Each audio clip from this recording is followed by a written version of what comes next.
प्रेम में डूबे मन से हम करें श्री कृष्ण का गुणगान, सच्ची भक्ति का मार्ग दिखाए, यही है इस मास की पहचान।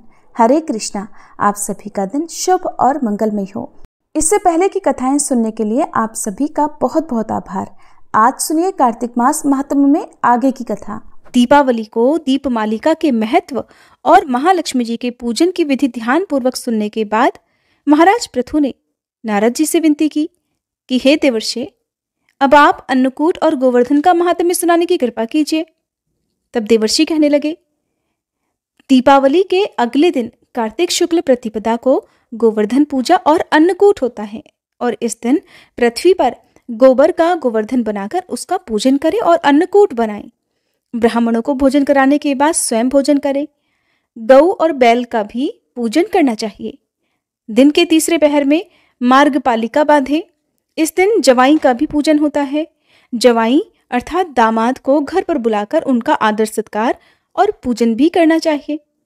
पृथु पूछने लगे, हे नारद जी, सबसे पहले यह पूजन किसने और कब किया था? कृपया आप ये भी बतलाइए। तब देवर्षि नारद कहने लगे, समुद्र मंथन के समय जब लक्ष्मी जी समुद्र से उत्पन्न हुई तब विष्णु भगवान के साथ उनका विवाह हुआ। इससे आनंदित होकर समुद्र ने भगवान की स्तुति की। तब भगवान विष्णु ने कहा कि वरदान मांगो। यह सुनकर समुद्र ने कहा, हे भगवान, आप लक्ष्मी जी सहित मेरे यहाँ निवास कीजिए। तब श्रीहरि ने कहा कि ऐसा ही होगा और तब भगवान विष्णु लक्ष्मी जी सहित क्षीर सागर में शेषशैया पर अवस्थित हो गए। उसी दिन से आज के दिन दामाद का पूजन प्रारंभ हुआ है। जो कोई कार्तिक सुदी एकम को दामाद का पूजन करता है वह सब पापों से मुक्त हो जाता है। गोवर्धन पूजा का महत्व बताने के बाद नारद जी कहने लगे, हे राजा पृथु, कार्तिक सुदी दूज को यम द्वितीया कहते हैं। इस दिन यमुना स्नान करके यमराज का पूजन किया जाता है। दीपावली के बाद की इस द्वितीया को भैया दूज भी कहते हैं। इस दिन भाई अपने घर भोजन न करे। अगर अपनी बहन ना हो तो गुरु की कन्या भी बहन के समान होती है, इसलिए उसे ही बहन मानना चाहिए। इस दिन बहन अपने भाई की आयु बढ़ाने की कामना से 8 चिरंजीवियों अर्थात मार्कंडेय, बलि, व्यास, हनुमान, विभीषण, कृपाचार्य, अश्वत्थामा और परशुराम जी का विधि पूर्वक पूजन करे। फिर भाई को बुलाकर उसको तिलक लगाते हुए कहे कि हे सूर्य, चंद्रमा, पृथ्वी, समुद्र, वेद, पुराण, तप, सत्य, ब्रह्मा, विष्णु, महेश, देवता और मुनि तथा धर्म मेरे भाई की रक्षा करें और जब तक सूर्य, पृथ्वी आदि स्थित है तब तक मेरे भाई की संतति चले। फिर बहन भाई को तिलक करके भोजन कराए। भाई भी अपनी श्रद्धा और सामर्थ्य के अनुसार बहन को दक्षिणा दे। इतनी कथा सुनने के बाद राजा पृथु ने पूछा, हे देवर्षि, सभी क्षेत्रों में उत्तम कौन सा क्षेत्र है? तब नारद जी कहने लगे, हे राजन, सब क्षेत्रों में उत्तम गंगा और यमुना जी का संगम है, जिसमें स्नान आदि करने की इच्छा ब्रह्मा आदि देवता भी किया करते हैं। गंगा जी के स्मरण मात्र से अनेक पाप नष्ट हो जाया करते हैं। जो कोई गंगा जी में स्नान करता है उसके समस्त पाप क्षय हो जाते हैं और उसकी कई पीढ़ियों को परम पद की प्राप्ति हो जाती है। गंगा जी में स्नान करने की अभिलाषा करने मात्र से ही मनुष्य अनेक जन्मों के पापों से मुक्त हो जाता है। गोदावरी, कृष्णा, रेवा, अमरावती, तुंगभद्रा, कावेरी, यमुना, बाहुदा, चैत्रवती, तामपर्णी और सरयू आदि नदियां और सभी तीर्थ गंगा जी में स्थित हैं। काशी क्षेत्र सभी क्षेत्रों में उत्तम है। जो काशी में वास करते हैं वे जीवन मुक्त हो जाते हैं। जो व्यक्ति काशी क्षेत्र का स्मरण करते हुए अपने शरीर का त्याग करता है वह भी मोक्ष प्राप्त कर लेता है। नैमिषारण्य तीर्थ में सूत जी से इतनी कथाएं सुनने के बाद ऋषि मुनियों ने निवेदन किया कि हे सूत जी, अब आप कृपा करके भगवान के चरणों से उत्पन्न हुई गंगा जी का महात्म्य सुनाइए। तब सूत जी बोले, हे ऋषियों, इस संबंध में नारद मुनि ने जो कुछ भी राजा पृथु से कहा था वही मैं तुमको सुनाता हूं, ध्यान से सुनो। समस्त देवताओं और दैत्यों को उत्पन्न करने वाले महर्षि कश्यप जी की 2 पत्नियां थीं। एक पत्नी का नाम अदिति था और दूसरे का नाम था दिति। अदिति के पुत्र देवता कहलाए और दिति से दैत्यों की उत्पत्ति हुई। भाई होते हुए भी देवताओं और दैत्यों में जन्म से ही परस्पर बैर भाव चला आ रहा था। कालांतर में प्रहलाद जी का पौत्र और विरोचन का पुत्र दैत्यराज बलि दैत्यों का राजा बना। उसकी सेना अत्यंत विशाल थी। समस्त पृथ्वी पर विजय प्राप्त करने के बाद उसने स्वर्ग पर अधिकार जमाने के लिए देवताओं पर ही चढ़ाई कर दी। अपने राज्य को दैत्यों से घिरा हुआ देखकर इंद्र सहित सभी देवता युद्ध करने के लिए मैदान में आ डटे। बहुत भीषण घोर संग्राम हुआ जो अनेकों वर्षों तक चलता रहा। जब देवताओं ने देखा कि दैत्यों की शक्ति में तो कोई कमी नहीं आई और वे निरंतर आगे ही बढ़ते जा रहे हैं, तब देवता मैदान छोड़कर भाग खड़े हुए। इस प्रकार दैत्यों ने स्वर्ग पर अधिकार कर लिया और बलि स्वयं इंद्रासन पर बैठकर शासन करने लगा। अब तो यज्ञ की हवि देवताओं के स्थान पर दैत्यराज बलि और अन्य दैत्यगण ग्रहण करने लगे। अपने पुत्रों अर्थात देवों को दुखी और आश्रयहीन देखकर अदिति देवताओं की जय और दैत्यों की पराजय के लिए तपस्या करने के लिए हिमाचल पर्वत पर चली गई। वहां कुछ समय तक फलाहार, कुछ समय तक सूखे पत्ते और कुछ समय तक केवल वायु का ही सेवन करती रही। फिर पैर के पंजों पर खड़ी होकर भगवान का तप करने लगी। इस प्रकार अदिति ने 1000 वर्ष तक बहुत कठिन उग्र तप किया। दिति के पुत्र मायावी राक्षस इस घोर तप से चिंतित होकर राक्षसी माया द्वारा देवताओं का रूप धारण करके अदिति के पास आकर बोले कि हे माता, आप हमारे लिए इतना घोर तप क्यों कर रही हैं? आत्मघात करना सभी शास्त्रों में पाप बताया गया है। हम आपका ये दुख सहन नहीं कर सकते। कोई भी पुत्र अपनी माता से विमुख नहीं हो सकता और न माता को दुखी देखकर सुखी रह सकता है। इसलिए हे माता जी, शास्त्रों का कथन है कि जिसके घर में कल्याणकारिणी माता नहीं और प्रिय बोलने वाली पतिव्रता पत्नी नहीं, उसका तो जीवन ही निरर्थक है। इसलिए आप अपनी तपस्या छोड़कर अब हमारे साथ घर चलिए और हम पुत्रों को सुखी कीजिए। मायावी दैत्यों के इस प्रकार छल से कहने पर भी अदिति समाधि से विचलित नहीं हुई। तब उन्होंने अदिति को ही मार डालने का निश्चय किया। इस कुकृत्य के लिए दैत्यों ने उस वन में आग लगा दी जिसमें अदिति तपस्या कर रही थी। भगवान की कृपा से उस अग्नि द्वारा अदिति को तो किसी प्रकार की हानि ही नहीं पहुंची और उन्हें इस अग्नि का पता तक नहीं चला। भगवान का सुदर्शन चक्र अदिति की रक्षा करता रहा और सभी दैत्य स्वयं ही अपनी ही जलाई हुई अग्नि में जलकर भस्म हो गए। इस प्रकार देवताओं का फिर से स्वर्ग पर अधिकार हो गया। नैमिषारण्य तीर्थ में स्थित ऋषि मुनियों को श्री सूत जी महाराज यह महात्म्य सुनाने के बाद कुछ क्षण के लिए मौन हो गए। इसके आगे का वृतांत आप अगले अध्याय में सुनेंगे। आप सुने श्री तुलसी चालीसा पाठ और तुलसी माता की आरती। जय जय तुलसी भगवती सत्यवती सुखदानी, नमो नमो हरि प्रेसी श्री वृंदा गुणखानी। श्री हरि शीश विरजनी देहु अमर वर अम्ब, जनहित हे वृंदावनी अब न करहु विलंब। धन्य धन्य श्री तुलसी माता, महिमा अगम सदा श्रुति गाता। हरि के प्राणहु से तुम प्यारी, हरहि हेतु कीन्हो तप भारी। जब प्रसन्न है दर्शन दीन हो, तब कर जोरी विनय उस कीन्हो। हे भगवंत कंत मम होहु, दीन जानि जानि छाड़हु छोहु।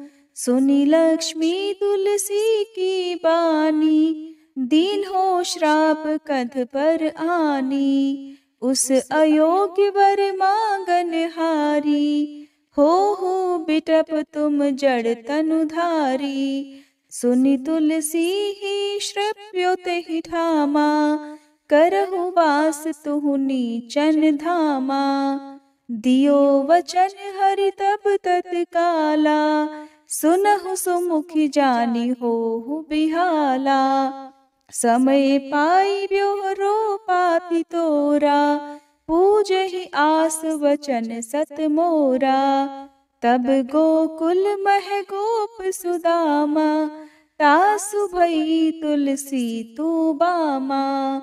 कृष्ण रास लीला के माही, राधे शक्यो प्रेम लखि नाही।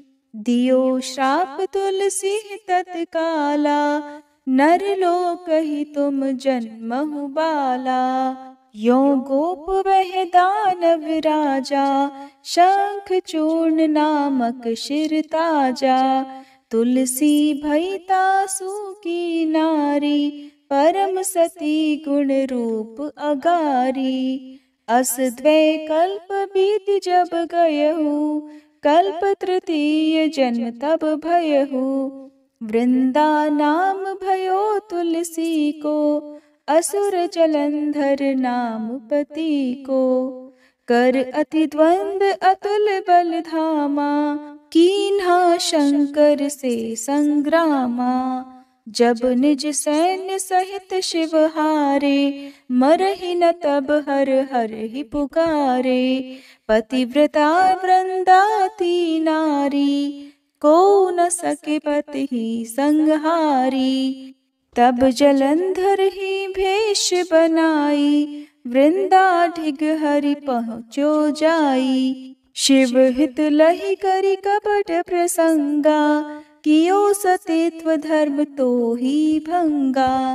भयो जलंधर कर संहारा, सुनी उर शोक उपारा। तिह क्षण दियो कपट हरि टारी, लखि वृंदा दुख गिरा उचारी। जलंधर जस हत्यो भीता, सोई रावण तस हरहि सीता। अस प्रस्तर सम हृदय तुम्हारा, धर्म खंडी मम पति संहारा। यही कारण लहि श्राप हमारा, होवे तनु पाषाण तुम्हारा।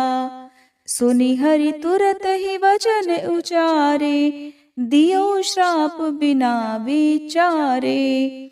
लख्यो ना निज करतूत पति को, छलन चाहियो जब पार्वती को। जड़ मति तुह अस हो जड़ रूपा, जग में तुलसी बिटप अनूपा। धग्व रूप हम शाली ग्रामा, नदी गंडकी बीच ललामा। जो तुलसी दल हम ही चढ़ई है, सब सुख भोग परम पद पई है। बिनु तुलसी हरि जलत शरीरा, अतिशय उठत शीश उर पीरा।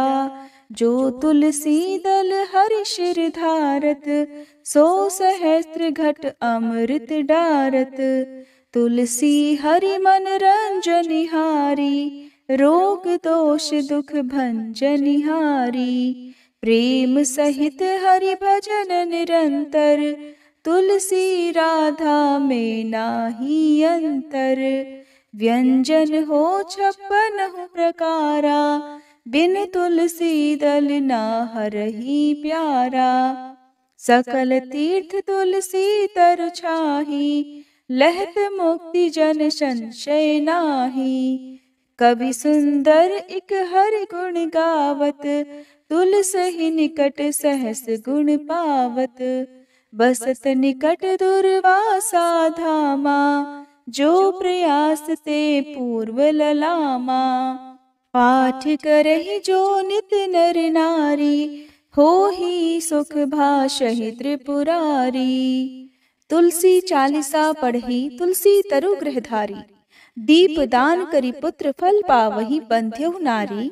सकल दुख दरिद्र हरिहार हुए परम प्रसन्न, आशय धन जन लड़ही कर बसहि पूर्णा अत्र। लाही अभिमत फल जगत, महिलाहि पूर्ण सब काम। जेहि दल अर्पहि तुलसी, तह सहस बसहि हरि राम। तुलसी महिमा नाम लख, तुलसी सूत सुख राम। मानस 40 रच्यो, जग मह तुलसीदास। प्रेम से बोलिए तुलसी महारानी की जय। तुलसी महारानी नमो नमो, हरि की पटरानी नमो नमो। तुलसी महारानी नमो नमो, धन तुलसी पूरण तप कीनो। शालिग्राम बनी पटरानी नमो नमो। तुलसी महारानी नमो नमो, हर की पटरानी नमो नमो। जाके पत्र मंजरी कोमल, श्रीपति कमल चरण लपटानी नमो नमो।